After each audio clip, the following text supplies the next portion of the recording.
오늘 시간에는 출애굽기 강의 25번째 시간으로서 성막론 첫 번째입니다. 성막 건축 명령과 법계 양식이란 제목으로 함께 말씀의 은혜를 나누기로 합니다. 출애굽기의 가장 큰 중요한 사건이라고 한다면 시내산에서 율법을 받은 사건이겠죠. 그런데 거기에 못지않게 중요한 또 하나의 일이 있는데 이것이 성막을 건축하라는 명령입니다. 성막을 건축하라는 명령을 이제 오늘부터 공부하게 될 텐데요. 이름하여 성막론이죠. 성막론. 이 성막은 성막을 어떻게 지을 거냐? 이 성막을 지은 목적이 어디에 있느냐? 우리는 그걸 알아요. 성막을 짓게 된 그 목적, 오늘 그걸 살펴볼게요. 오늘은 좀 아웃라인 좀 들어가서요. 왜 성막을 지으라고 했느냐라는 그 목적을 살펴보게 될 것이고, 그 다음에 이 성막을 통하여 하나님께서 우리에게 무엇을 해주기를 원하는가, 이런 것들을 좀 잘 살펴보면서 뿐만 아니라 성막을 지을 재료들과 성막의 각 기구들이 무엇을 의미하는 것인가. 그 중에서 오늘은 이제 법궤만 하나를 볼 거예요. 지성소에 있는 법궤만 하나를 볼게 되는 건데 그것이 무엇을 의미하는 것인가, 이것을 살펴보려고 합니다. 그동안 우리가 부지런히 달려왔습니다. 시내산에 올라가서 또 시내산에 내려와서 이 언약 조인식을 체결식을 했잖아요. 언약 체결식을. 우리 하나님 말씀 지키겠습니다. 잘 나왔어요. 그런데 하나님께서 이스라엘 민족에게 이런 언약 체결식을 한 다음에 걱정이 되는 거예요. 왜? 저들이 하나님만을 섬기고 갈 게 아닐 것 같거든. 그렇게 해야 되겠지만 하나님 말씀만 순종해서 십계명을 지키고 가야 될 텐데 우상 숭배할 거거든요, 앞으로.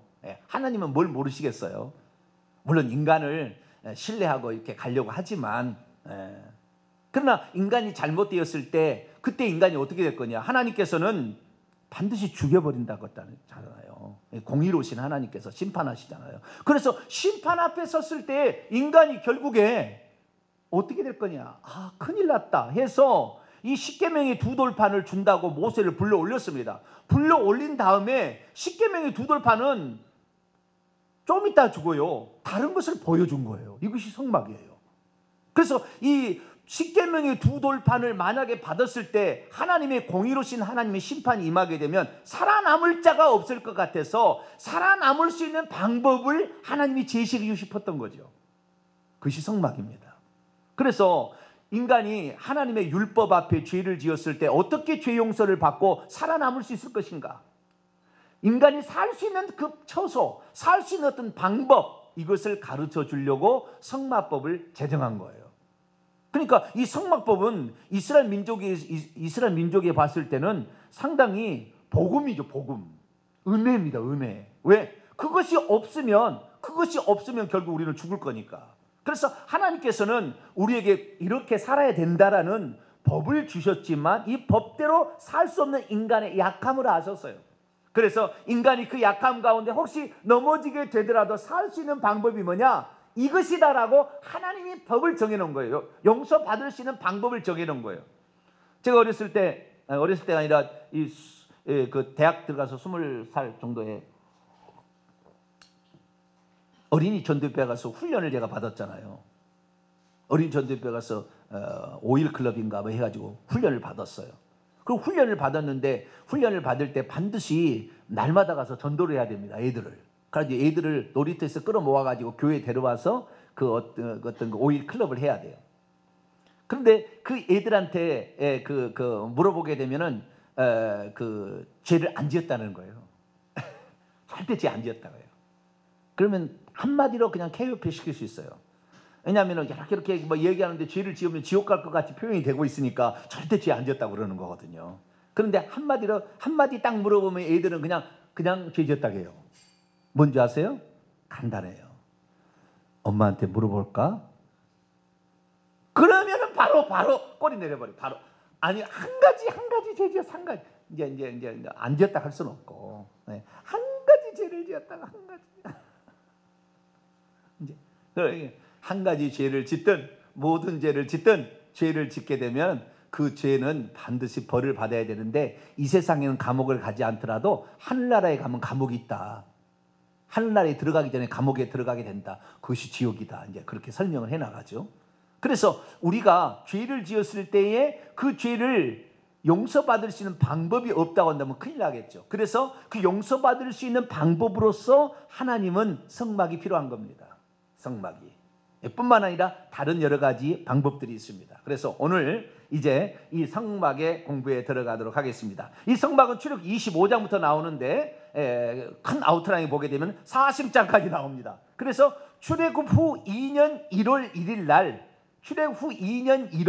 날 성막이 딱 건축되어집니다.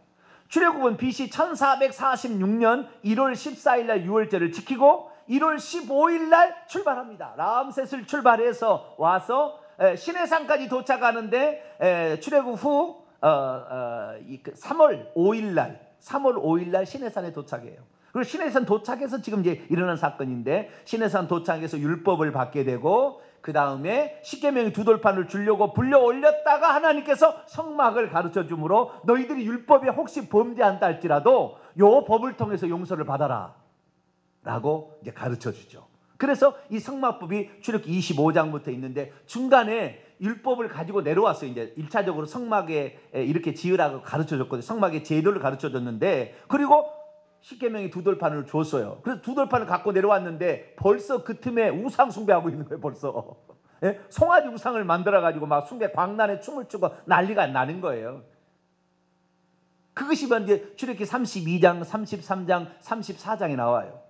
그래서 하나님께서 막 진노하려고 하는데 모세가 그때 간신히 그 고비를 넘기게 만들고, 그렇게 돼서 35장부터 실제적으로 이제 성막을 건축에 들어갑니다. 그러니까 건축 어떻게 하라는 명령이 앞에 우리 이제 25장부터 31장까지 나오는 것이고요. 그 다음에 실제 건축은 35장부터 건축을 해서 40장에 완성이 됩니다.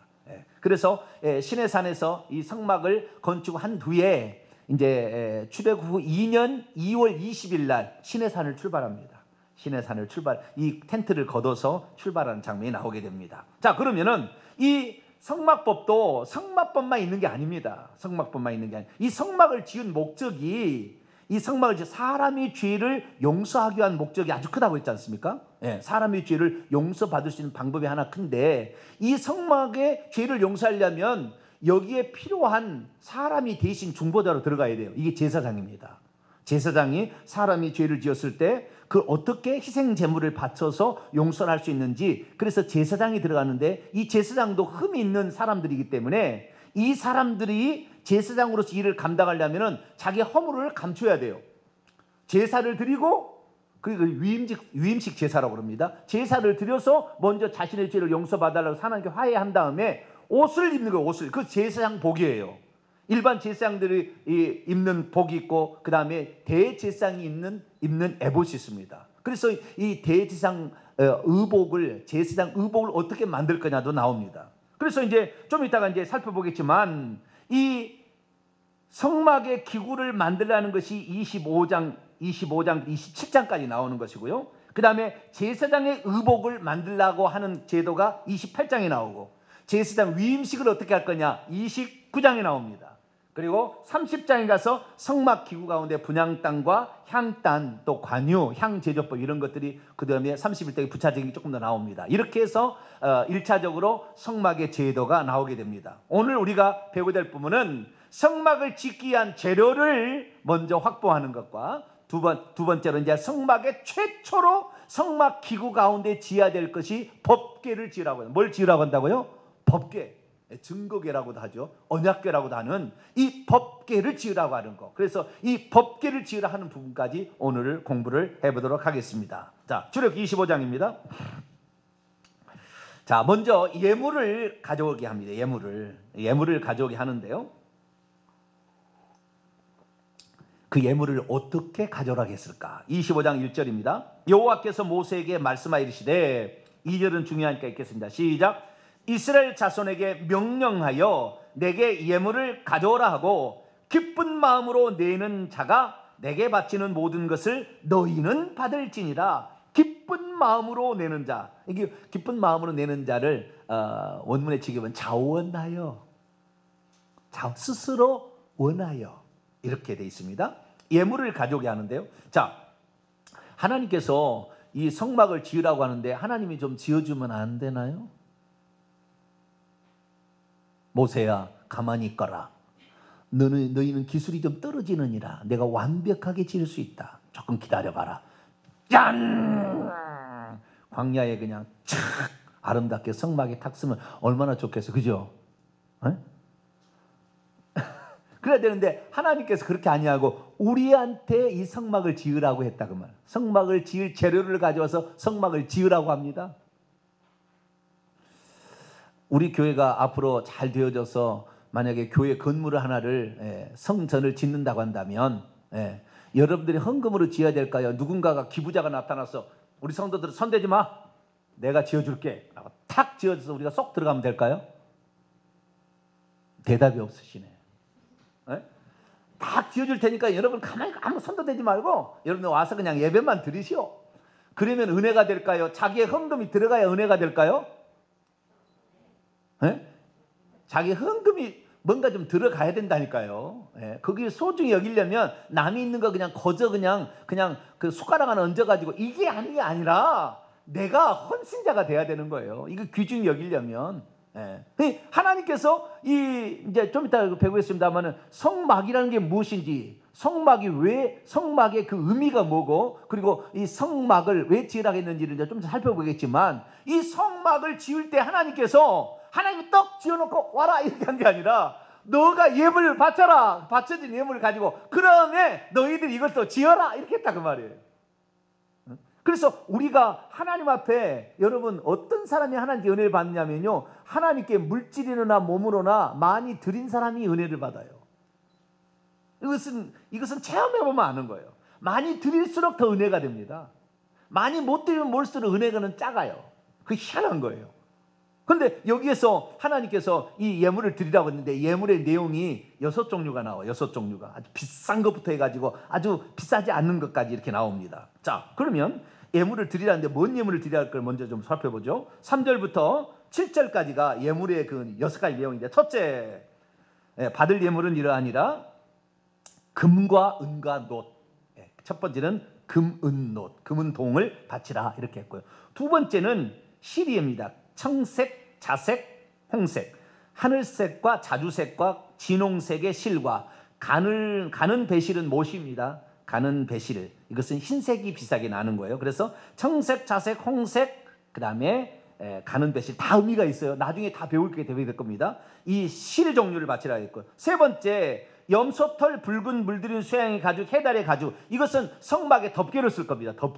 덮개로 쓸 건데요. 이 세 가지가 있고요. 그 다음에 기름과 향입니다. 등료, 광야에 두는 향료와 분향할 향을 만들 향품, 이런 기름과 그 다음에 향품, 이 두 개 나오고요. 그 다음에 여섯 번째로 보석 종류인데요. 호마노, 에봇, 흉패에 물릴 보석, 이렇게 얘기하므로 이 6종류의 바쳐질 것이 있다고 얘기하고 있습니다. 자, 그럼 여러분은 뭘 바치시겠습니까? 흉패에 물릴 보석은 이 12가지 보석입니다. 나중에 보면 12가지 보석이 엄청 비싸겠죠. 뭐 에메랄드, 자수정, 수마르, 홍마노, 수마르 많이 나오잖아요. 근데 그런 그 보석이 나오는데 어느 것을 바치실래요? 네, 어느 것을 바쳐야 될까? 정해진 것이 없습니다. 하나님께 참 우리가 감사해야 될 건 뭐냐면은 우리의 모양대로 우리가 할 수 있는 대로 바치라 그랬지. 너는 정해놓지 아니하고 낼 수 있는 자가, 자 2절 다시 들어가요. 가져오라 하게 하고 기쁜 마음으로 내는 자가 내게 바치는 모든 것을 너희는 받으라. 기쁜 마음으로 자원하여서 나는 금을 내고 싶으면 금을 내고 싶고, 나는 가장 싼 것은 뭘까요? 조각목 정도는 나무니까 잘라다가 내면 되는 거니까, 조각목이 나무니까 제일 값어치가 없는 거예요. 여기서 값어치가 제일 없는 것은 조각목이에요. 조각목. 사막에 있는 나무가 조각목밖에 없거든요. 아카시아 나무 일종인데, 나는 조각목을 바치겠어. 나는 귀한 에메랄드 보석을 바치겠어. 그런데 하나님께서는 너 이렇게 바치라고 말하지 아니하고 낼 수 있는 그만큼 내라 그 말이에요. 그러니까 이 모든 것을 천편일률적으로 하나님 정해주지 않아요. 그래서 과부가 두랩돈 내도 많이 바쳤다 하듯이 하나님께서는 그 어떤 그것의 가치, 예? 내는 그 어떤 예물의 가치나 양을 보는 것이 아니라 그 예물을 드리는 그 사람의 마음의 자세를 보는 거예요. 정성스럽게 내가 할 수 있는 최선을 다해서 그렇게 드리게 될 때 하나님은 그것을 기뻐하신다 거죠. 없는 것을 막 억지로 드릴 필요는 없어요. 없는 것을. 그런데 우리가 가진 것을 주님께 먼저 드린다. 예? 그래서 참 옛날에는 그런 있었다 하잖아요. 내 집에 있는 것보다 성전에 있는 것이 좋게 하리라. 어떤 사람 그랬다 그러대요. 예? 내 집에 있는 것보다 성전에 있는 것이 더 좋은 것을 먼저 드리리라. 이런 마음의 작정을 산 사람이 있었다 하더라. 그래서 엄청 복을 받다는 내 간증을 들었어요. 근데 지금은 그런 간증을 잘 안 합니다만은 뭐 구닥다리라 생각하는데 어쨌든 그 마음 자세가 얼마나 중요한지 몰라요. 그래서 여기에 여러 가지 예물들이 있는데 이 예물들을 바치라고 할 때 자원하여 바치라. 자, 고린도후서 9장을 볼까요? 신약에서도 그런 말이 나옵니다. 신약에서도.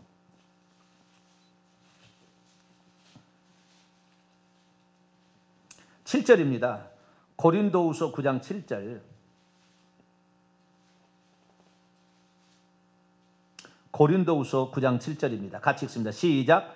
각각 그 마음에 정한 대로 할 것이요 인색함으로나 억지로 하지 말지니 하나님은 즐겨내는 자를 사랑하시느니라. 원문을 제가 지급합니다. 각 사람은 그 마음에 이미 정해놓은 것처럼 할 것이요 슬픔으로나, 슬픔이 여기에 그 인색함은 원문을 보니까 슬픔이나 고통이에요. 너무 마음이 아프 그런 것도 있어요. 고통을 겪을 필요 없어요. 고통으로나 그 다음에 억지로, 여기서는 강제로 하지 말라. 왜냐하면 하나님은 즐거이 주는 자를 사랑하시느니라. 여기에 사랑한다는 것이 아가페 사랑입니다. 아가페로 하나님은 정말로 그 사람이 값없이 나를 사랑하듯이 값없이 나를 줬다 이 말. 나도 너를 값없이 이렇게 해주겠다. 그냥 주시겠다라는 그렇게 말하고 있어요.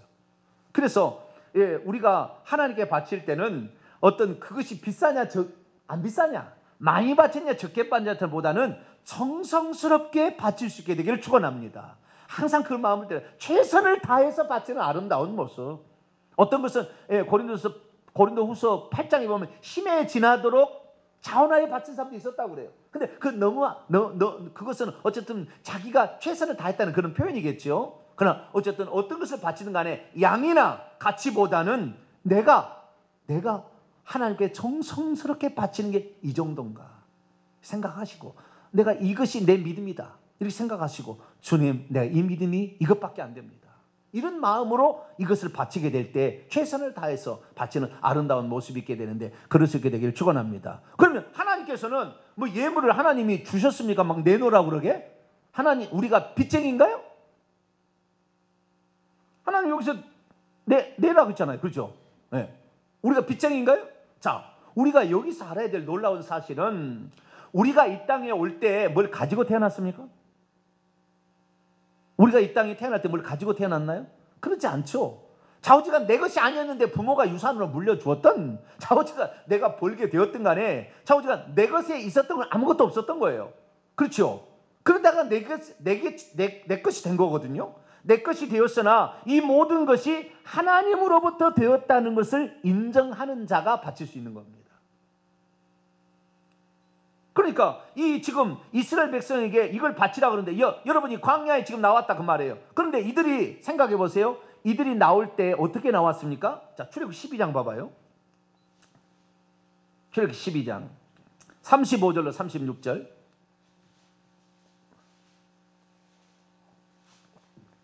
출애굽기 12장 35절로 36절 같이 읽어봐요. 시작. 이스라엘 자손이 모세의 말대로 행하여 애굽 사람에게 은금 패물과 의복을 구하며 여호와께서 애굽 사람들에게 이스라엘 백성에게 은혜를 입히게 하사 그들이 구하는 대로 주게 하심으로 그들이 애굽 사람의 물품을 취하였더라. 이 출애굽에서 나오던 날 저녁에 애굽 사람에 가서 은금 패물을 달라고 하니까 이 땅에 10가지 재앙으로 쑥대받은 거 아닙니까, 애굽이. 그러니까 자기가 죽게 생겼으니까 빨리 나가달라고 요청하는 그런 편이었어요. 그러니 안 나간다고 하면 큰일 날까 봐. 그래서 이스라엘 사람들이 애굽에서 폐물을 주시오 그러니까 다 줬다는 거예요. 왜? 안 나갔다는 자기도 목숨도 앗아갈 것 같으니까. 그래서 그때 받은 겁니다.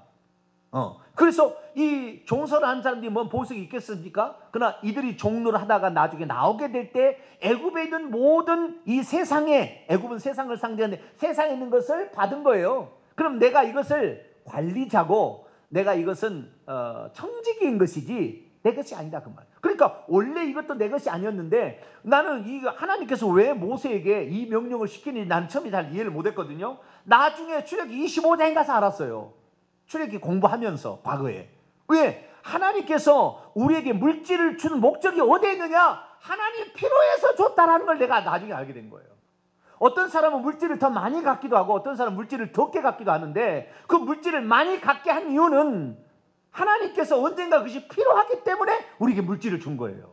이것이 성경의 가르침입니다. 그래서 주님께 우리가 뭔가를 드릴 수 있을 때 없는 것까지 드리라는 건 아니에요. 그러나 우리가 드릴 때 기꺼이 드릴 수 있는 이런 자들을 하나님이 사랑하신다 이 말이에요. 아가페적으로 사랑하신다.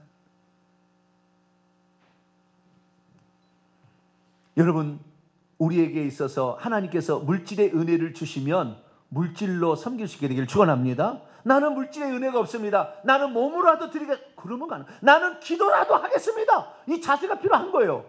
네? 저는 사실 제가요, 목회자가 되기 전에 청년 시절에 내가 나중에 이 어렵게 살다 보니까 목회자가 있으면 내가 돈을 벌어서 목회자가 걱정 없이 살도록 내가 해드려야 되겠다. 이런 마음을 내가 가졌다고요. 목회자가 먹을 거 있고 마실 것 때문에 걱정하면은 그것 때문에 과연 설교를 제대로 할 수 있겠는가? 나는 내가 그런 생각을 했어요. 내가 만약에 그 정도 내가 세상에 돈을 번다고 한다면 내가 직업을 가진다고 한다면 나는 그 정도는 내가 돼야 되겠다. 목회자가 걱정하지 않도록 정말 여기에 목회 집중할 수 있도록 나는 해드려야 되겠다. 이런 마음이 딱 들더라고요. 그런데 제가 목회자가 되어버려가지고 그렇게 내가 못해서 좀 한이 됐어요. 한이. 그건 내가 한입니다.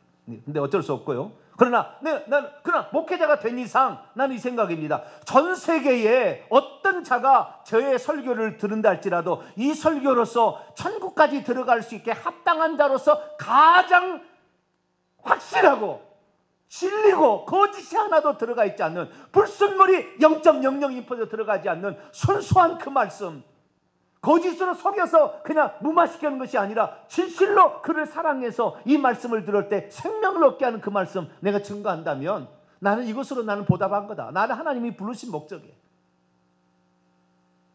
그래서 저는요, 지금도 우리 집사람은 알 거예요. 시간이 없어요. 지금도 성경 보고 지금도 연구하고 지금도 공부하고 있어요. 그만했으면 됐을 수 있을 것 같아요. 제가 목사가 된 지 벌써 몇 년입니까? 21년째, 목사가 된 21년째예요.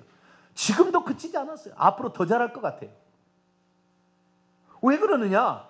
내가 증가하는 말이 하나라도 잘못되어져서 그것을 믿고 따라가는 성도들에게 엄청난 영적인, 육적인 손해를 끼친다고 한다면 그 책임을 누가 질 거냐는 거죠. 그 책임을. 나는 목사님 말씀 듣고 추대배 장례에 됐더니 지옥에 떨어졌습니다. 왜 당신은 그것을 잘못됐다고 가르치지 않았습니까? 나중에 그렇게 됐을 때 지옥에서 뭐라고 얘기를 하겠냐고 말이죠. 그래서 어쨌든 모든 사람은 각자 자신의 시간과 달란트와 은사와 능력과 물질이 다 달라요. 그런데 어떤 것을 주님이 달라고 하든 간에 내 것에 있어서 나에게 머무르지 말고 최선의 것을 드릴 수 있도록 말씀도 최선의 것을 밥을 지어서 새로운 밥을 지어서 그다음 이 생명 있는 밥을 지어서 주려고 하는 그런 마음을 가지고 모든 방면으로 우리가 살아가게 된다면 하나님께서 그 사람을 기뻐 받으신다. 할렐루야. 그 사람을 사랑하신다. 여러분, 하나님의 사랑받는 그런 사람이 될 수 있게 되기를 축원합니다. 그래서 이제 재료들이 이제 이렇게 바치라고 하는 것입니다. 이 재료들로 성막을 짓게 됩니다. 간단히만 설명하고 여러분 넘어가겠습니다. 다 나오니까 나중에. 첫째, 금은 노시죠. 금 이런 것은 다 그 성막이 이제 그 크게 세 가지로 구분이 됩니다. 제가 사진을 여러분에게 하나 드렸을 거예요.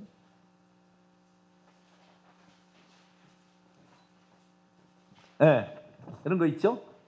없으면 여기 하나 있습니다. 가져가셔도 됩니다. 여기 앞에 하나 있습니다. 여기 보시게 되면 이게 이제 성막인데요. 이 광야가 시내산 아래에다가 이제 시내산 아래에다가 텐트를 쳤잖아. 이게 성막이에요. 이 성막인데 이 성막이 밤에는 오른쪽에 밤의 것이고 낮의 것이에요. 낮에는 구름 기둥으로 밤에는 불 기둥으로 이 성막 위가 이렇게 돼 있죠. 근데 이 성막을 평면도로 이렇게 오른쪽에 평면도가 있어요. 평면도를 보면은 크게 성막은 두 부분이에요. 하나는 이 성막뜰이라고 하는 것입니다. 무슨 뜰이요? 성막뜰. 성막뜰에는 번제단과 물두멍이 있습니다. 요게 이제 있고요. 그 위쪽에 이것이 첫 성막입니다. 실제는 전체가 성막이겠지만 성막이라고 딱 했을 때는 요 성소와 지성소를 가르는 막을 성막이라고 사실해요. 예, 예. 그런데 어쨌든 이 성막이 여기가 있는데 성막에 번제단과 물두멍이 있는 것을 성막뜰이라고 그러고 그 안에 두 가지가 있는데 성소가 있고 지성소가 있습니다. 성소하고 지성소에 있는 모든 물건은 다 금으로 입혀야 돼요. 금으로 만들었든지 금으로 입혀든지. 아시겠죠? 네, 성막으로 되어 있는 거 다 이게 금으로 입혀야 되는 거예요. 여기 성막뜰에 있는 것은 전부 노수로 만듭니다. 노수로 입혔든지 노수로 만들든지. 예, 그러니까 물두멍은 노수로 만들고요. 그 다음에 번제단은 조각모에다가 노수로 쌉니다.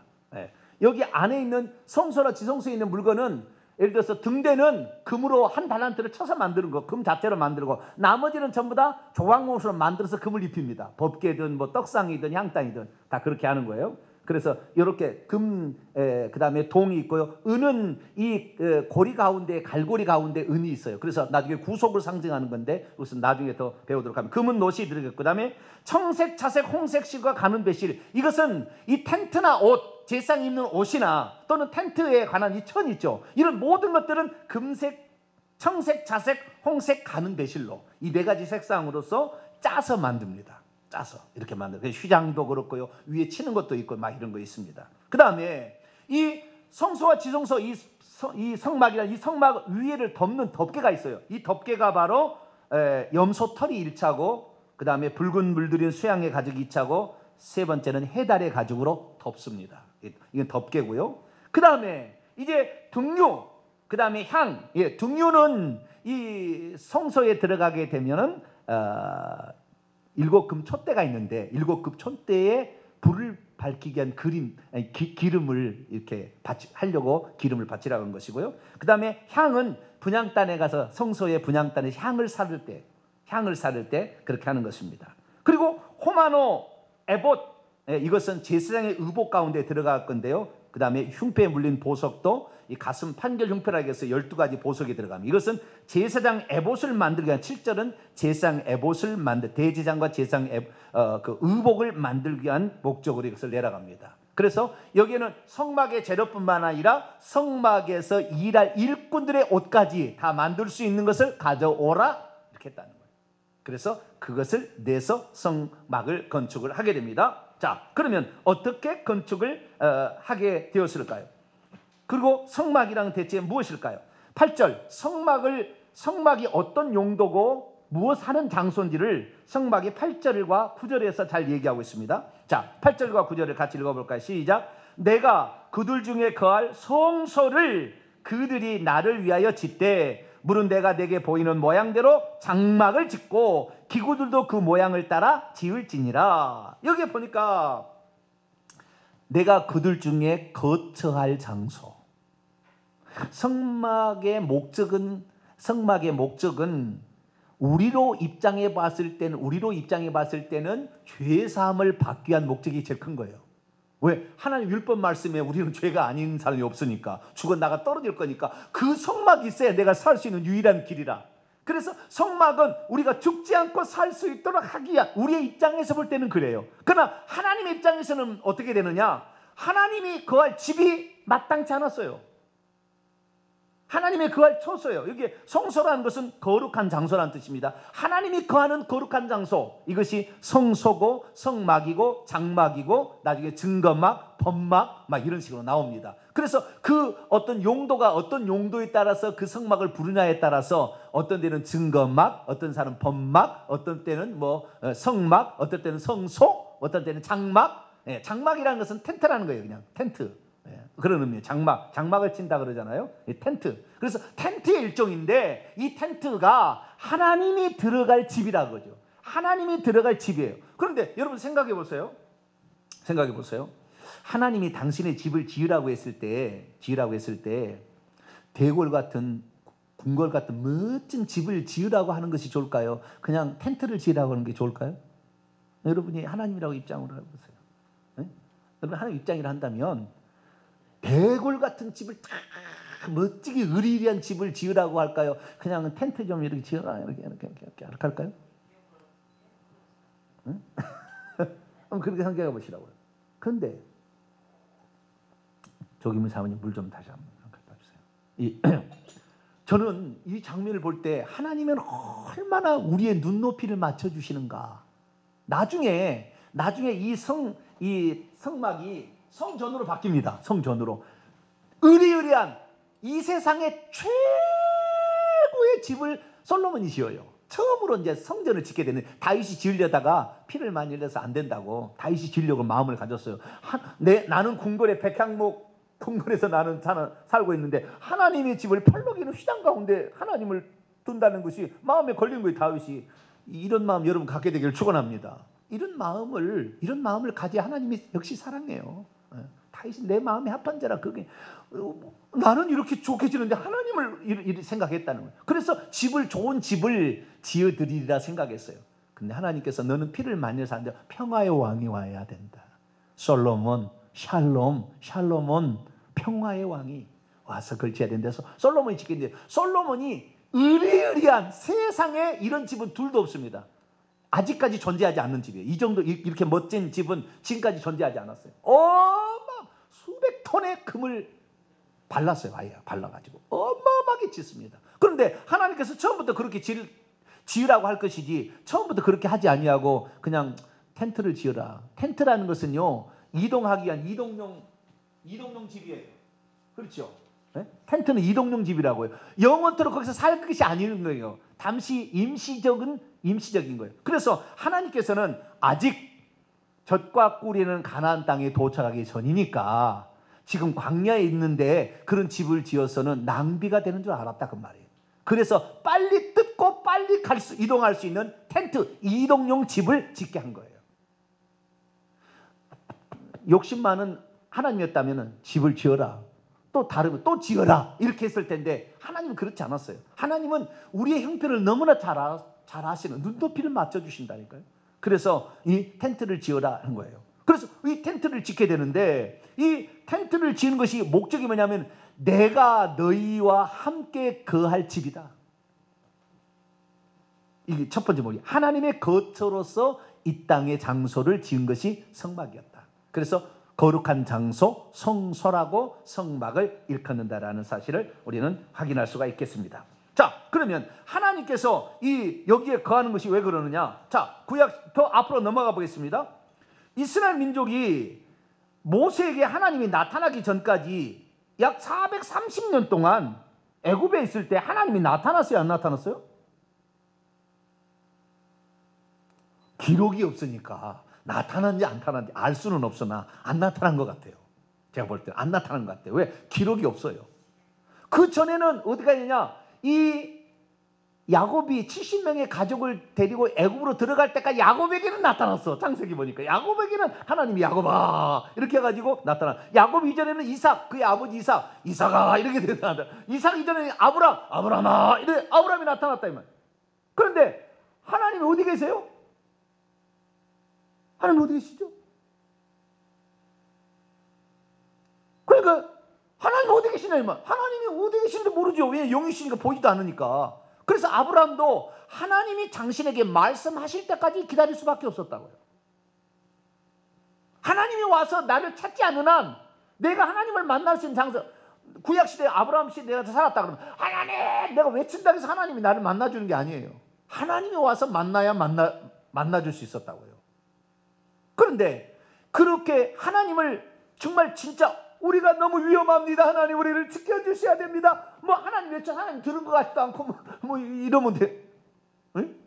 그러니까 하나님께서 어디에 계시는지가 정확히 얼마나 안도가 되겠어요. 하나님이 저기 계시는데 우리의 전능자께서 나를 지켜주신다. 그러면 얼마나 안정이 되겠습니까? 그래서요, 하나님께서 나는 여기에 있다 그러려고 집을 지으라 그런 거예요. 내가 여기 있으니 나를 찾으라. 그래, 뭐라고 그랬느냐? 자, 22절 봐봐요. 하나님이 거할 처소를 지으라는데 거기서 뭐 하려고 지으라고 했느냐? 거기서 우리와 만나주려고, 그럼 말씀하시려고. 교회는 그래서요, 하나님이 말씀하시는 집이에요. 교회가 말씀이 잘못되었으면 그 집은 썩은 집이에요. 교회가 말씀이 잘못돼 버리면 그 집은 빨리 그 집 부숴야 되는 거예요. 오늘날에 말씀이 잘못돼도 외모가 너무 멋있대. 이렇게 잘 지었대. 성전을 잘 지었대. 백날 천날 아름답게 지어봤자 하나님 말씀이 거기에 잘못되었으면 그 집은 썩은 거예요. 아무 의미 없습니다. 그건 그냥 다 썩어 없어질 거예요. 없어진 거예요. 우리는 하나님의 말씀이 진실된 이 말씀이 이게 생명인 줄 알고, 하나님께서 이 지성소에, 가장 깊숙한 지성소에 법궤 속에다가 증거판,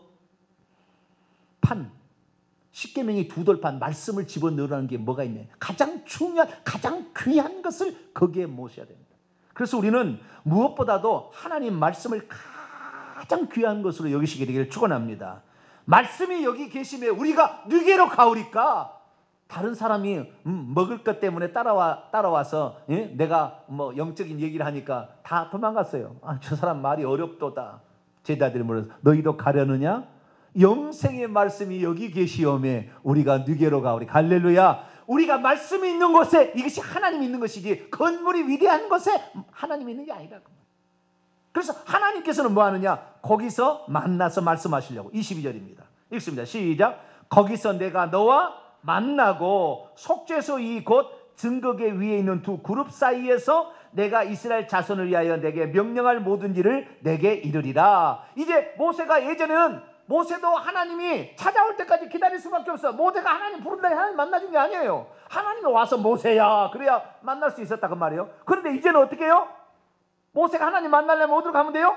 성막을 지은 다음에는 성막에 들어가서 지성소에 가서 하나님 바로 만나줬다 그 말이에요. 하나님을 만날 24시간에 대면할 수 있는 장소를 확보하게 된 거예요.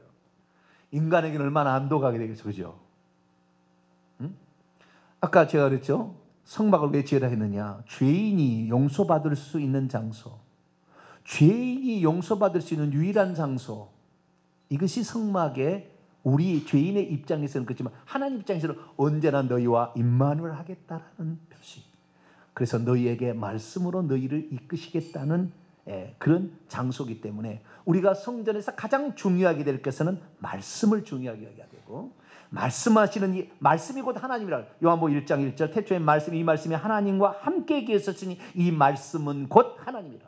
그렇기 때문에 이 말씀이 있는 곳에 하나님이 있는 거예요. 그래서 여러분, 말씀이 있는 곳이라면 지구 끝이라도 따라가야 돼요. 할렐루야. 제가 말씀을 잘못하면 저를 버리셔야 됩니다. 저를 버리시고 제가 하나님 말씀을 진실하게 증거한다면 여러분 목숨 걸고라도 따라와야 되는 거예요. 그런 마음 자세가 있어요. 그 말씀을 사모하는 이 말씀이 있어요. 그래야만이 진리의 영 성령께서 진리를 더 진리 가운데로 우리를 인도하시는 거예요. 그래서 이 성막은 하나님이 말씀하시는 장소, 하나님이 죄인을 만나주시는 장소, 하나님이 항상 기거하는 장소, 이것이 바로 성막이었다라는 것을 우리가 알 수가 있습니다. 그래서 이 성막에 관하여 여러 가지 명칭들이 있는데요. 자, 오늘 다시 8절 보니까 성소라고 했습니다. 성소. 이것은 미크다시인데요. 거룩한 장소다. 어떤 장소? 거룩한 하나님이 계시니까 거룩한 장소다. 그렇게 했고요. 그 다음에 9절에 보니까 장막이라고 했죠. 장막을 지으라. 이 장막은 미시칸입니다. 거처, 살 곳, dwelling place, 살 장소, 거처라는 의미로 이게 장막인데요. 이 장막을 성막이라고도 얘기합니다. 그것은 미시칸이 똑같은 말인데요. 자, 출애굽기 26장 1절을 봅니다. 또 다른 표현으로 봅시다. 이 성막이나 장막이나 이건 약간 차이가 있는데요. 번역을 한글 성경은 이랬다 저랬다 해요. 장막은 사실 오헬이라 해야 돼요. 오헬이 텐트라는 말이거든요. 그리고 이 성막이라는 말은 영어로는 테이버네이클이지만 이 원문의 뜻은 미시칸으로서 거처 집이란 뜻, 하우스, 거처 집이란 뜻입니다. 자, 출애굽기 26장 1절 있습니다. 시작. 너는 성막을 만들되 가늘게 꼰 배실과 청색, 자색, 홍색 실로 그룹을 정교하게 써놓은 10폭의 휘장을 만들어서 이게 치는데, 성막을 만들 때, 그러니까 이 성막이라는 것은 어쩌면은 이런 그 텐트라고 보시는 게 더 좋아요. 근데 그 텐트 안에 하나님이 거한 장소가 되었다라는 것이죠. 그래서 성막이라고도 말하고요, 회막이라고도 말합니다. 자, 출애굽기 29장 43절. 출애굽기 29장 43절을 볼까요? 시작. 내가 거기서 이스라엘 자손을 만나리니 내 영광으로 말미암아 회막이 거룩하게 돼. 회막이라는 것은 만날 회자예요. 만남의 텐트. 만남의 텐트다. 그래서 회막이라는데, 만남의 텐트라는 말은 의역이고요, 사실을 모에드 오헬입니다. 오헬은 장막이라고 제가 텐트라고 그랬죠. 근데 모에드 오헬이에요. 히브리어 원문을 보게 되면 모에드라는 게 뭐냐면, 모에드가 가장 많이 번역된 게 절기입니다. 절기, 축제, 절기라는 말입니다. 그것은 정한 때를 일컫는 말이에요. 정한 때. 하나님이 정한 어떤 때가 있는데, 정한 장소나 정한 때를 이끌 때 하나님이 지정해서 내가 여기 있겠다고 정한 장소라는 의미예요. 그래서 거기 와서 이스라엘 백성이 만났기 때문에 회막이라고 불렀지만, 사실은 정한 장소로서의 텐트다. 너와 내가 만나기 위한 정한 장소로서의 텐트라 해서 회막이라고 불렸다라는 사실을 알게 되었으면 좋겠고요. 민수기 1장 53절에 보면은 레위인은 증거막에 대한 책임을 지라. 증거막. 왜? 여기에서 증거궤가 있고, 증거궤가 법궤요, 증거의 두 돌판, 증거판이 있기 때문에 이게 말씀이죠. 그래서 증거막이라고도 이렇게 불렀고요. 그 다음에 법막이라고 되어 있는데, 법막은 없는 단어인데요, 우리 개혁성경에 와서 바뀌어서 역대하 24장 6절에 법막이라고 합니다만은 우리 개혁 개정판으로 바뀌었어요. 왜냐하면 증거막이었는데 한자로 법막을 그대로 따왔어요. 그래서 이것은 잘못되어서 교정이 되었고요. 신약에 들어와서는 하나님의 처소, 이런 형식으로 이제 바뀌게 됩니다. 근데 이것이 처음에는 텐트였잖아요. 텐트였다가 나중에는 뭘로 바뀐다고요? 집으로 바뀌어요. 집으로. 이것이 성전입니다. 집은 성전이 되는. 그전 텐트 오헬했다가 그 다음에 바이트, 집으로 바뀌어요. 그것이 성전입니다. 성전으로 바뀌었대. 이 성전을 뭐라고 사람들이 불렀느냐? 하나님의 집이라고 불렀습니다. 뭐라고요? 하나님의 집. 처음에는 하나님이 내 집이다라는 것을 직접적으로 말하지는 않았어요. 그러나 하나님께서 내가 거기 왔다고, 내가 거기 있겠다고 그러니까, 텐트가 하나님의 집, 하나님의 집이 좀 초라하잖아요, 사실은. 텐트가 그러면은. 그래서 하나님 집이라 얘기 안 했어요. 나중에 성전을 가장 아름답게 지은 그때부터 사람들은 하나님의 집 또는 여호와의 집이라 이렇게 점점 옮겨갑니다. 그래서 하나님의 집, 하나님이 거기에 계시는 장소라 해서 성전이 되었다가 나중에 이 성전이 파괴가 됩니다. BC 586년에 바벨론 느부갓네살 왕에서 파괴가 됩니다. 그리고 다시 짓게 되는데, 수룹바벨, 포로 귀환했던 수룹바벨이 성전을 다시 한번 BC 516년에 지어요. 그래서 다시 한번 성전을, 이걸 두 번째 수룹바벨 성전이라고요. 이것이 또 한 번 또 파괴가 됩니다. 파괴가 되어서 거기를 완전 파괴는 아니고 많이 파괴가 되어서 보수 공사를 해서 헤롯 대왕이 에돔 족속이었는데 이스라엘 민족의 환심을 살려고 멋지게 이 성전을 46년 동안 아주 멋지게 리모델링을 합니다. 뭐라 한다고요?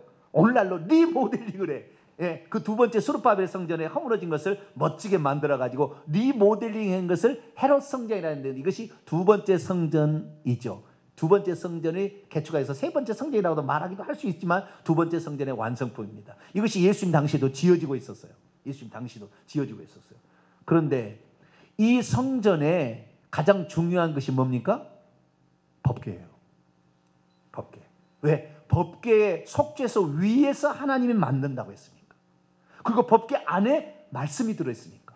그래서 법궤가 가장 큰 핵심인 거예요. 법궤가 핵심인데, 이 법궤가 히스기야 왕 다음에 므낫세 왕이라 52년 통치하는 아주 남유다의 제일 악한 왕이 있었어요. 제일 악한 왕. 그런데 히스기야가 얼마나 기도를 많이 했더니 이 므낫세 왕이 나중에 죽기 전에 회개를 합니다. 천국 가요. 여러분 자녀가 아무리 악한 놈이 나온다 할지라도 포기하지 말고 기도하기를 축원합니다. 히스기야가 이 므낫세를 얼마나 기도를 했던지 므낫세가 회개하고 하나님께 잘하다가 천국 간다니까요. 예? 근데 므낫세가 가장 악한 왕인데 이 므낫세가 얼마나 악한 왕이든지 제사장이 이러다가 성전 다 파괴하겠다 싶어가지고 법궤를 어디로 옮겨버려요. 그래서 이 법궤를 옮겨버린 장소가 어느 날 나중에 론 와이어트가 천사의 계시로 땅을 파서 그 골고다 언덕 속에 있었어요. 골고다 언덕 그 바위 속에가 있었어요. 거기를 파고 들어가서 발견해서 이스라엘 정부가 알고 있습니다. 근데 지금까지 닫아놓고 있어요. 언젠가 이제 개방하겠죠. 닫아놓고 있는데, 그래서 성전에 법궤가 없어졌어요. 언제? 히스기야 왕 때부터. 예수님이 이 땅에 오셨을 때에 성전에 법궤가 있었어요, 없었어요? 없었다니까. 허울만 있었다니까. 그래도 하나님의 집이라고 이스라엘 모든 사람들이 거기에 하나님이 있다고 생각했기 때문에 이 하나님의 성전으로 예수님이 말씀을 하셨지만 사실은 하나님은 어디에 계셨어요? 예수님의 몸 안에, 아버지가 내 안에 있었죠. 요한복음 2장입니다. 그래서 성전이 예수님의 몸인 거예요. 그 물질적인 성전에서 이제 인격적인 성전을 옮겨가는 겁니다. 요한복음 2장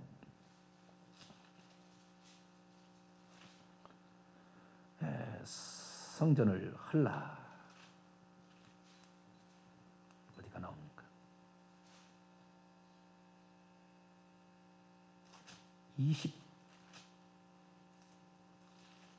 죄송합니다. 2장 2장 19절 이하에 할렐루야. 네, 빨리 찾았네요. 2장 19절부터 22절까지 읽어봅니다. 시작. 예수께서 대답하여 이르시되 너희가 이 성전을 헐라 내가 사흘 동안에 일으키리라. 유대인들이 이르되 이 성전은 46년 동안의 지었건을 내가 3일 동안에 일으키겠느냐 하더라. 그러나 예수는 성전된 자기 육체를 가리켜 말씀하시. 성전된 자기의 육체, 성전된 자기의 육체, 예수님의 몸이 하나님이 계시는 장소였다 그 말이에요. 아시겠죠? 그 물질적인 성전에 법궤가 있었어요, 없었어요? 없었다니까. 근데 거기가 진실인 줄 알고 거기를 이용해서 돈 벌어먹고 있어서 이 성전을 막 더럽히는 내 하나님의 기도하는 집을 뭐요? 강도의 구렬로 만들지 말라. 그러고 막 나중에 예수님이 죽자 그 성전에 휘장이 찢어지면서 그 안에 법궤가 없다는 게 들통났어요. 예수님 돌아가실 때. 네. 그래서 그 예수님의 몸이 뭐라고요? 성전이 돼. 하나님이 계시는 장소, 집이니까. 그래서 예수님 몸에다가 예수님이 죽음으로 말미암아 그 하나님의 영이 이제는 성령이 되어서 믿는 자들 속에 들어오시니 고린도전서 3장 16절 너희가 하나님의 성전인 것과 하나님의 성령이 너희 안에 거하는 것을 알지 못하느냐. 할렐루야. 이제는 예수 그리스도를 믿는 사람이 하나님의 성전이. 할렐루야. 이 성전을 그래서 더럽히면 반드시 멸하리라 그랬어요. 그래서 이 세상에 가장 나쁜 죄가 간음이에요. 자기 몸의 죄를 범하는 거예요. 간음으로 가정이 파괴되고 간음으로 모든 게 동성애를 한국이 인정하는 이 난리 법석을 떠는 것은 우리나라를 망하게 하는 가장 빠른 지름길이에요. 우리는 어쨌든 막아야 됩니다.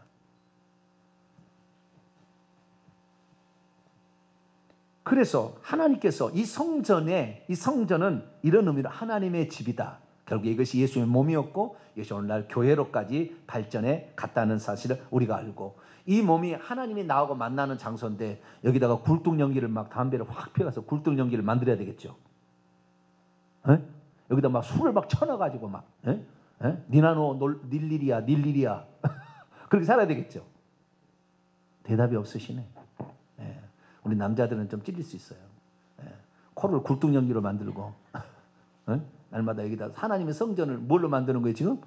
하나님의 성전을 굴뚝연기로 만들고 하나님의 성전을 토하는 존재로 이렇게 더럽히는 존재를 만들면 안 좋은. 그래서 예수 믿는 사람은 당연히 술이 끊어지고 담배가 끊어질 수밖에 없다고요. 왜? 성령 충만함을 받으면은. 그러나 처음부터 당신이 예수 믿으려면은 술 끊어야 됩니다. 그렇게 얘기하면 안 돼요.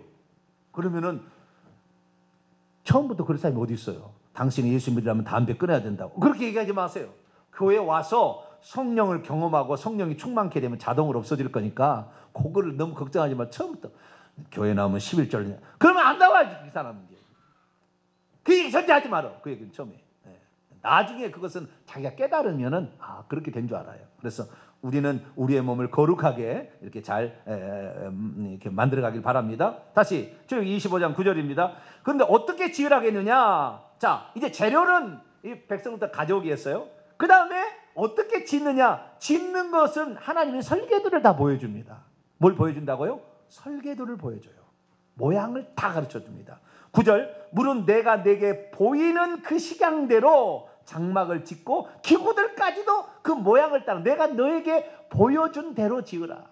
여러분, 교회를 짓는데 자기가 짓고 싶은 교회를 지으면 안 되고 주님이 원하는 교회를 지어야 돼. 할렐루야. 주님이 가르쳐준 그 교회를 만들어야지 지교회 만들면 안 된다 그 말이에요. 이 목사들은 이걸 명심해야 되는 거예요. 지가 좋아하는 교회를 만들어서 되는 게 아니라 이용해 먹으려고 교회를 이용해서 만들면 안 되는 거예요. 돈 벌어먹기 위한 수단으로 만들어서도 안 되는 것이고, 이것은 오직 주님의 말씀이 선포되는, 그래서 모든 사람이 와서 죄사함을 받고 하나님 말씀으로 무장해서 귀신과 싸워서 이겨서 천국 들어갈 수 있는 사람으로 만드는 장소. 할렐루야. 그렇게 써야 된다는 거예요. 이 성막의 가장 중요한 게 뭐냐? 이제 10절부터 22절까지인데요. 이 성막의 가장 중요한 것은 법궤입니다. 법궤. 궤요, 궤. 궤짝 같은 거예요. 궤짝. 네, 그 궤짝을 만들어야 됩니다. 자, 10절과 11절 읽습니다. 시작. 그들은 조각목으로 궤를 짜되 길이는 2규빗 반, 너비는 1규빗 반, 높이는 1규빗 반이 되게 하고 너는 순금으로 그것을 싸되 그 안팎을 싸고 위쪽 가장자로 돌아가며 금태를 두르고. 자, 제가 사진을 또 볼까요? 법궤. 궤예요. 이 법궤라는 게 율법이 들었다 해서 법궤라고도 하고, 증거궤, 증거판이 들어있다 해서 증거궤라고도 합니다. 언약궤, 언약이 들어있다 언약궤라고도 합니다. 이 궤인데요, 이 궤가 여기 있습니다. 여기에 있는 게 이 법궤인데요, 이 법궤가 가로는 2규빗 반이에요. 한 규빗이 45.6cm니까 2규빗 반은 114cm, 1m 14cm 정도 됩니다. 가로가. 세로가 1규빗 반입니다. 1규빗 반이 어느 정도 되냐면 68.4cm. 높이 똑같아요. 세로와 높이는 똑같아요. 그 높이. 그렇게 크지 않아요. 그렇게 크지 않습니다. 법궤가. 지금 사람에 비해서 요 크기인 거예요. 아시겠죠? 요 크기. 요 크기로 법궤를 만드는데, 이것은 이 법궤는 크게 두 가지로 되어 있는데, 뚜껑하고 그 다음에 본체라고 나눕니다. 뚜껑하고 본체. 뚜껑은 금으로 쳐서 만들어요. 다 금으로 쳐서 달달달 이렇게 올려가지고 두 그룹 천사가 서로 쳐다보게, 안쪽을 쳐다보게끔 만듭니다. 날개를 이렇게 딱 이렇게 위로 해가지고 이렇게 만드는 게 법궤인데요. 이 뚜껑은 금으로 만듭니다. 온전한 금으로 만들, 쳐서 만드는 것이고요. 이 그룹 천사까지 이렇게 만드는 것이고, 그 밑에 있는 이제 궤짝 같은 것은 텅 안에다 뭘 담을 수 있는 궤짝 같은 것은 조각목에다가 금을 입힙니다. 조각목 금을 입히고, 그 다음에 여기 양쪽 네 귀퉁이에다가 고리를 만들었어요. 고리가 보이나요? 고리 보이죠? 이 고리가 네 개가 있어요. 이 고리에다가 꿰채를 이렇게 이렇게 넣어놓는 거예요. 이것은 넣었다 절대 빼지 말고, 그 뒤에 나와요. 넣은 다음에 절대 빼지 말라고 그랬어요. 왜? 이동할 때 이것을 메고 이동하도록. 메고 이동하도록 하려고 절대 이것을 빼지 말라고 그래요. 그래서 처음에 이것을 만들어서 이렇게 해놓는 것입니다. 자, 그래서 요 밑에는 이제 이 레위 자손 가운데 고앗 자손들이 메고 이동하는 장면을 표현하고 있는데요. 민수기 4장을 한번 볼까요? 민수기 4장. 다 법이 있어요. 다 법이 그냥 있는 게 아니에요.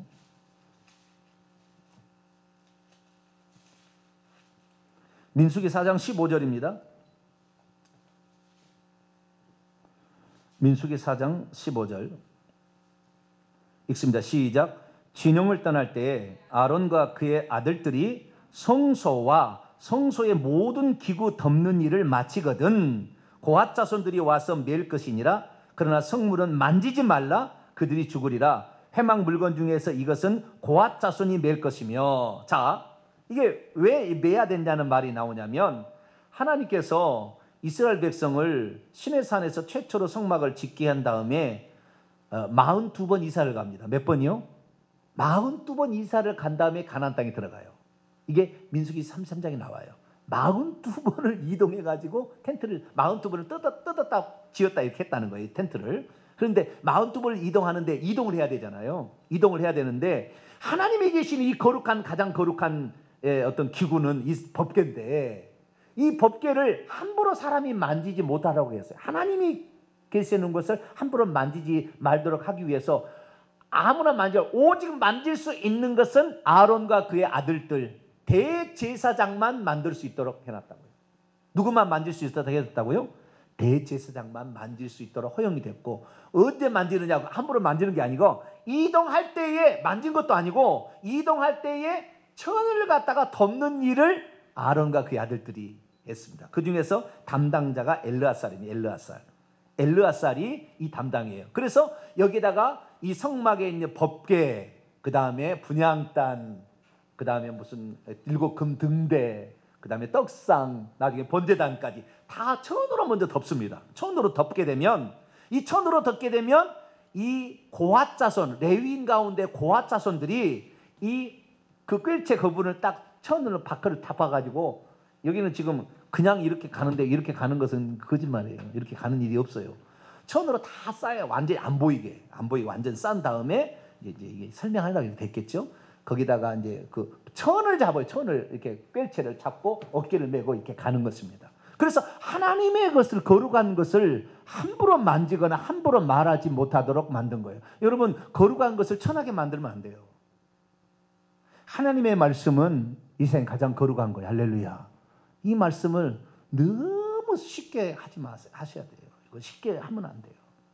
말씀은 소중하고 생명처럼 귀중히 여겨야 된다. 이렇게 하듯이 하나님의 것을 그렇게 했다는 거예요. 그래서 이렇게 이제 하게 됩니다. 자, 그 왜 얘기를 하냐면 하나님이 그만큼 거룩하고 하나님이 존귀하다는 것을 우리가 두려움과 경외감으로 섬겨야지, 하나님을 섬기는데 교회 오는데 막 슬리퍼 신고 온다든가 이런 게 아니다 그 말이에요. 우리가 거룩한 하나님을 만나게 될 때는 정말 경건한 모습, 정직한 모습. 제가 목회자로서 말씀을 증거하지만 항상 조심스럽게 두렵고 떨리는 마음으로, 내가 잘못 전하면 벼락 맞아 죽을 마음으로, 그 정도 각오로, 항상 두렵고 떨림으로 이런 마음으로 우리가 말씀을 대하고 하나님을 성소를 대해야 된다 그 말이죠. 그렇게 했다 그 말이에요. 그래서 이렇게 하는데, 자, 그 안에다가 그러면 이 왜 꿰체를 해라고 했냐면 만지지 못하게 하려고 그랬어요. 만지지 못하러. 그런데 나중에 어떤 일이 있냐면 이 법궤가 나중에 빼앗기게 된다고 해요.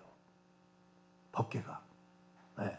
그래서 법궤를 빼앗기게 되는데 이것이 사무엘상에 이제 나오기 시작합니다.